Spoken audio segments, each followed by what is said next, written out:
નમસ્કાર દોસ્તો, હું છું ગોપાલ ઇટાલિયા. આજે સૌથી પહેલા તો દશેરાના પર્વની સૌને ખૂબ ખૂબ શુભેચ્છાઓ. આજે એ દિવસ છે જ્યારે આતતાઈ રાવણનો વધ કરવામાં આવ્યો હતો અને રાવણનો નાશ કર્યા પછી રામ રાજ્યની સ્થાપના કરવામાં આવી હતી. પણ આજે સવારથી ટીવીની અંદર ભાજપ પાર્ટીના પ્રદેશ પ્રમુખની ચૂંટણી થવાના સમાચાર આવે છે. મેં જોયું બધી અલગ અલગ ચેનલોમાં, સોશિયલ મીડિયામાં, ભાજપના નેતાઓના ફેસબુકમાં કે બીજી ત્રીજી જગ્યાએ. પહેલા તો મેં બધું જોયું, જાણ્યું અને પછી મને એવું લાગ્યું કે મારે આમાં કંઈક બે શબ્દ બોલવા જોઈએ. પહેલી વાત તો એ છે કે ભાજપના પ્રદેશ પ્રમુખ કોણ બનશે અને કોણ નહીં બને, કેવી રીતે બનશે, એ બધો વિષય ભાજપ પાર્ટીનો છે. એમાં મારે કે કોઈએ કંઈ બોલવાનું રહેતું નથી. પણ તેમ છતાંય જનતાએ આ વસ્તુમાં ધ્યાન આપવાની જરૂર એટલા માટે છે કે ભાજપ પાર્ટીની ગુજરાતમાં સરકાર છે. એટલે ભાજપ પાર્ટીના પ્રદેશ પ્રમુખ જે બનશે એનો સરકારની અંદર હસ્તક્ષેપ કહો તો હસ્તક્ષેપ અને પ્રભાવ કહો તો પ્રભાવ રહેશે. એટલે કે હવે પછીની સરકાર જે રીતે કામ કરશે એમાં પ્રદેશ પ્રમુખના માનસિકતા, એના વિચારો, એની જ્ઞાતિ, એનું ભણતર, એ બધાની થોડી ઘણી ભૂમિકા સરકાર ઉપર રહેવાની છે. એટલે પણ ગુજરાતની જનતાએ, ગુજરાતના નાગરિકોએ સત્તાધારી પાર્ટીનો પ્રદેશ પ્રમુખ કોણ બને છે એમાં ધ્યાન આપવું જોઈએ અને એની ચર્ચા થવી જોઈએ. બાકી તો એ નોર્મલ વિષય છે, સામાન્ય વિષય છે. એમાં કંઈ બીજા કોઈએ અંદર વચ્ચે માથું મારવાનું રહેતું નથી. પહેલી વાત કે દેશ આખાની તમામ ચૂંટણીઓની મજાક બનાવનારા લોકો, કે જેણે ચૂંટણી એટલે એક મજાક, મસ્તી, મનોરંજન અને એકદમ જનતાને છેતરવાનું માધ્યમ બનાવી દીધું છે, એવા લોકો ગુજરાતના ઇતિહાસમાં પહેલી વાર પ્રદેશ પ્રમુખ પસંદ કરવાની ચૂંટણી લઈને આવ્યા છે. આશ્ચર્યના બે વિષય છે. એક કે ગુજરાતના ઇતિહાસમાં ક્યારેય આપણે એવું જોયું નથી કે ભાજપ પાર્ટીના પ્રદેશ પ્રમુખની નિમણૂક કરવા માટે ચૂંટણીઓ થતી હોય. એવું તો ક્યારેય મેં મારી ઉંમરમાં નથી જોયું. આ પહેલી વખત એવું બને છે કે ચૂંટણી થઈ રહી છે અને એનું જાહેરનામું બહાર પડ્યું કે આવતીકાલે ફોર્મ ભરાશે, ફોર્મ ચકાસણી, ફોર્મ પાછું ખેંચવાનું બધું આવતીકાલે છે. આ તો બહુ આશ્ચર્યનો પહેલો મુદ્દો છે કે ચૂંટણી ક્યાંથી આવી ગઈ પ્રદેશ પ્રમુખ બનાવવામાં. અને બીજો મુદ્દો કે તમારી પાર્ટી એટલે કે ભાજપ ચૂંટણીઓમાં માને જ ક્યાં છે? ચૂંટણીઓની અંદર ગુંડા ઉતારવા, બોગસ મતદાન કરવું, સરકારી તંત્રનો દુરુપયોગ કરવો, વિરોધ પક્ષોને જેલમાં પૂરી દેવા, દારૂ વેચવો, પૈસા વેચવા અને ચૂંટણીઓ ખાલી કહેવા પૂરતી ચૂંટણી રહે, બાકી તમામ પ્રકારની ગુંડાગીર્દી, અસામાજિક પ્રવૃત્તિ અને અનૈતિક બધા જ રસ્તાઓ અપનાવી અને ચૂંટણીઓના નામે જીતી જવું, એવી માનસિકતા તો ભાજપની છે. વોટ ચોરી કરે છે, મતદાર યાદીમાંથી નામ કાપી નાખવા, મતદાર યાદીમાં નવા નામ ચડાવી દેવા, બોગસ મતદાન કરવું, બૂથ કેપ્ચરિંગ કરવું, આ બધું કરીને જે લોકો જીતવા ટેવાયેલા છે એ લોકો હવે પ્રદેશ પ્રમુખની ચૂંટણી કરશે. ચૂંટણીને તો તમે કંઈ માનતા જ નથી. ચૂંટણીઓની તો કોઈ વેલ્યુ નથી રહેવા દીધી. ચૂંટણીઓની પ્રક્રિયાની તો કોઈ મહત્વ નથી રહેવા દીધું. ચૂંટણી ખાલી કહેવા પૂરતી ચૂંટણી વધી છે. જિલ્લા સહકારી બેંકની ચૂંટણી હોય કે માર્કેટિંગ યાર્ડની ચૂંટણી હોય કે યુનિવર્સિટીમાં સેનેટની ચૂંટણી હોય કે તાલુકામાં આવેલા સંઘની ચૂંટણી હોય, તાલુકા ખરીદ વેચાણ સંઘની ચૂંટણી હોય કે ગામની અંદર મંડળીની ચૂંટણી હોય, સહકારી મંડળીની, કે ગામની અંદર પંચાયતની ચૂંટણી હોય કે વિધાનસભાની ચૂંટણી હોય કે પછી અલગ અલગ સંસ્થાઓની અંદરની ચૂંટણી હોય, બધી જ ચૂંટણીઓને પૈસા, દારૂ, સત્તા અને ગુંડાઓના દમ પર જીતવા ટેવાયેલી ભાજપ પાર્ટી હવે ગુજરાતમાં ભાજપના પ્રદેશ પ્રમુખની ચૂંટણી કરે, એ હાસ્યાસ્પદ તો છે જ છે અને આશ્ચર્યજનક પણ છે કે તમે તો ચૂંટણીમાં જ માનતા નથી તો ચૂંટણી ક્યાંથી આવી? અને ભાજપમાં પ્રથા નહોતી ચૂંટણી કરવાની, તો ચૂંટણી કેવી રીતે? મને એમ લાગે છે કે જેવી રીતે દેશભરની ચૂંટણીઓના નામે ભાજપ છેતરપિંડી દેશની જનતા સાથે કરે છે, એવી જ રીતે પ્રદેશ પ્રમુખની ચૂંટણીના નામ ઉપર ભાજપના કાર્યકર્તાને છેતરી નાખવાનો કારસો રચાઈ ગયો એવું મને લાગે છે. અને એટલે કહેવા પૂરતી ચૂંટણી થશે. મારો અંદાજ એવો છે કે ચૂંટણીમાં એક જ માણસ ફોર્મ ભરશે.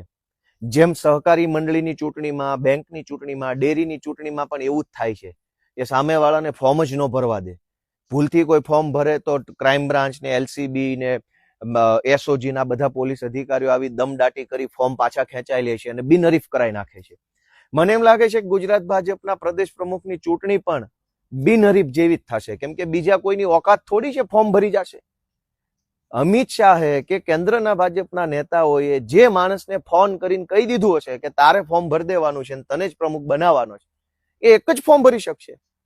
બીજા બધાને ફોર્મ કદાચ નહીં ભરવા દેવામાં આવે, અથવા ફોર્મ ભરાશે ખરા. દાખલા તરીકે 5 ફોર્મ ભરાશે તો 4 લોકોને પહેલેથી કીધું હશે કે ફોર્મ ભરી દેવાનું છે અને ફલાણા ભાઈના સમર્થનમાં ફોર્મ પાછું ખેંચી લેવાનું છે. આવું બની શકે.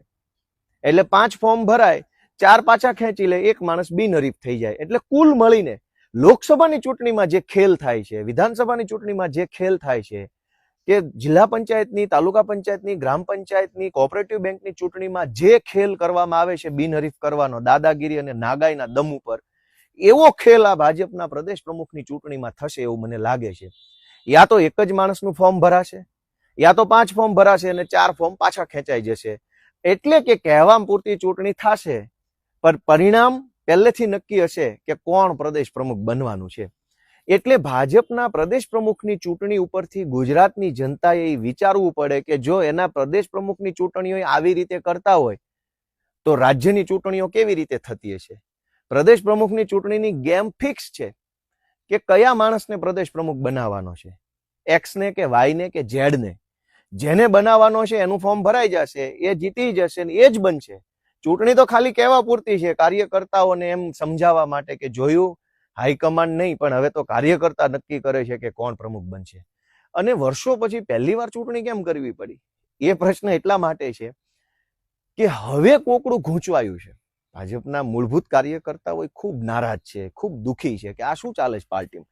એટલે કાર્યકર્તાઓને આબાદ રીતે છેતરવા માટે અને એમની આંખોમાં ધૂળ નાખવા માટે આ ચૂંટણી છે, જેથી કરીને એમ કહી શકાય કે પાર્ટીએ નહીં, આ તો ચૂંટણીથી નક્કી થયેલો પ્રદેશ પ્રમુખ છે, પણ વાસ્તવિક રીતે ચૂંટણી નથી.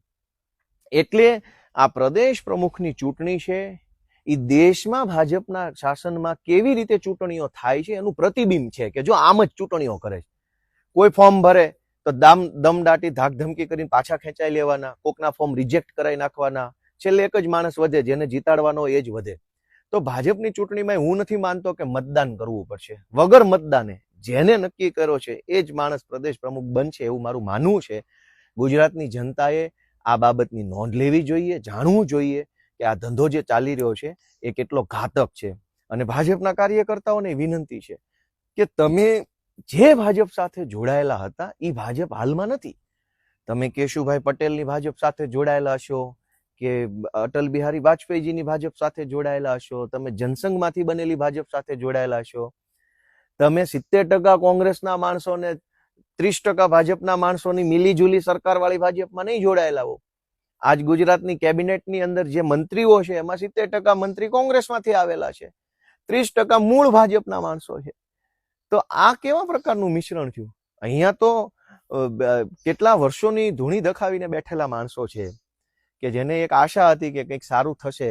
એ લોકો જોઈ રહ્યા છે કે ગુજરાતમાં કોંગ્રેસની સરકાર છે, ભારતીય જનતા કોંગ્રેસ પાર્ટી, એટલે ભાજકો.